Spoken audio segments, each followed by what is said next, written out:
नमस्कार बच्चों, स्वागत है आपके अपने चैनल नन्ही कहानियां में, जहां हर कहानी में एक सीख होती है। आज की कहानी का टाइटल है समय का जादू। सूर्यनगर नाम के शांत और सुंदर कस्बे में सुबह का नजारा बेहद प्यारा होता था। हल्की ठंडी हवा बहती, पेड़ों की पत्तियां सरसराती और सूरज की सुनहरी किरणें धीरे धीरे गलियों में उतरती। छतों पर बैठी चिड़ियां मधुर स्वर में चहचहाती, मानो नए दिन का स्वागत कर रही हों। उसी मोहल्ले की एक साधारण सी गली में रहता था एक होशियार, शांत और अनुशासित लड़का, आरव। उसका घर बड़ा नहीं था, लेकिन वहां सुकून था। दीवार पर एक छोटी सी घड़ी टंगी थी और वही घड़ी उसके जीवन की दिशा तय करती थी। जब बाकी बच्चे गहरी नींद में होते, तभी ठीक 5:30 पर ट्रिंग ट्रिंग आरव की अलार्म घड़ी बजती। वह कभी 5 मिनट और नहीं कहता था। धीरे से उठता, बिस्तर ठीक करता, खिड़की खोलता, ठंडी हवा अंदर आती। वह मुस्कुराकर कहता, गुड मॉर्निंग, नया दिन, आज कुछ नया सीखेंगे। फिर 10 मिनट योग, 5 मिनट ध्यान, और फिर उसकी सबसे प्यारी चीज, डायरी। वह रोज लिखता, आज का लक्ष्य गणित का चैप्टर पूरा करना, 20 नए इंग्लिश वर्ड्स याद करना, 30 मिनट फुटबॉल प्रैक्टिस। डायरी के हर पन्ने पर तारीख साफ लिखी होती थी और हर लक्ष्य पूरा होने पर एक छोटा सा हरा टिक बनता था। आरव हमेशा ऐसा नहीं था।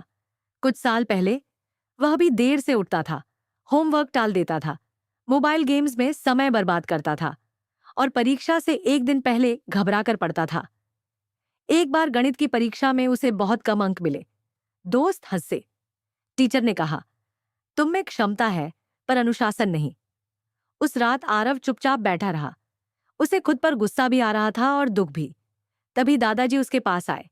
उन्होंने कहा, बेटा, समय नदी की तरह है, जो बह गया वह वापस नहीं आता, लेकिन जो समझदारी से उसके साथ चलता है वह दूर तक पहुंच जाता है। उनकी बात आरव के दिल में उतर गई। उसने उसी रात एक छोटा सा संकल्प लिया, मैं समय को अपना दुश्मन नहीं, दोस्त बनाऊंगा। धीरे धीरे बदलाव दिखने लगा।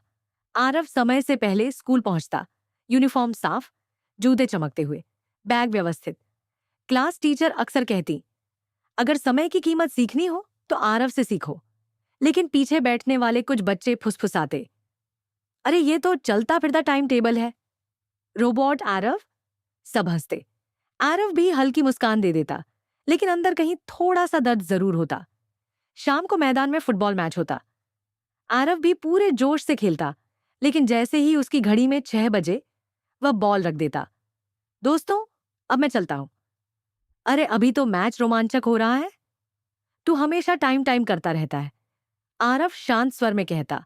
खेल जरूरी है, लेकिन पढ़ाई भी उतनी ही जरूरी है। और वह घर लौट जाता। कुछ महीनों बाद स्कूल में घोषणा हुई, इस साल राज्य स्तरीय मेमोरी चैलेंज प्रतियोगिता होगी। पूरे राज्य से हजारों बच्चे भाग लेने वाले थे। कठिन सवाल, लंबी संख्याएं, चित्र और तथ्य याद रखने की परीक्षा। कई बच्चे डर गए, इतना कौन याद रख सकता है, ये तो नामुमकिन है। लेकिन उस रात आरव ने डायरी में लिखा, हर दिन थोड़ा थोड़ा अभ्यास बराबर बड़ी सफलता। अब उसकी दिनचर्या और सटीक हो गई। 1 घंटा मेमोरी प्रैक्टिस, 30 मिनट रिवीजन, रात 9:30 तक सो जाना। मोबाइल और टीवी सीमित। लेकिन तभी एक मुश्किल आई। प्रतियोगिता से कुछ दिन पहले उसकी मां बीमार पड़ गई। घर का माहौल बदल गया, काम बढ़ गया, समय कम हो गया। आरव पहली बार परेशान हुआ, क्या मैं सब संभाल पाऊंगा? उसने डायरी खोली, लिखा, समय कम है लेकिन हिम्मत पूरी है। उसने अपनी योजना बदली। छोटे छोटे 20 मिनट के सेशंस, सुबह थोड़ी एक्स्ट्रा प्रैक्टिस, रात को ध्यान से मन शांत करना। और फिर आया परीक्षा का दिन। बड़ा हॉल, सैकड़ों बच्चे, घड़ी की टिक टिक, पहला राउंड आसान, दूसरा कठिन, तीसरे में 100 अंकों की लंबी श्रृंखला। एक पल के लिए उसका दिमाग खाली हो गया, दिल की धड़कन तेज। लेकिन उसने आंखें बंद की, गहरी सांस ली। मैं तैयार हूं, समय मेरा साथी है। और धीरे धीरे सारी संख्याएं स्पष्ट होने लगीं। और कुछ दिन बाद आया परिणाम का दिन। पहला स्थान, आरव, सूर्यनगर। पूरा हॉल तालियों से गूंज उठा।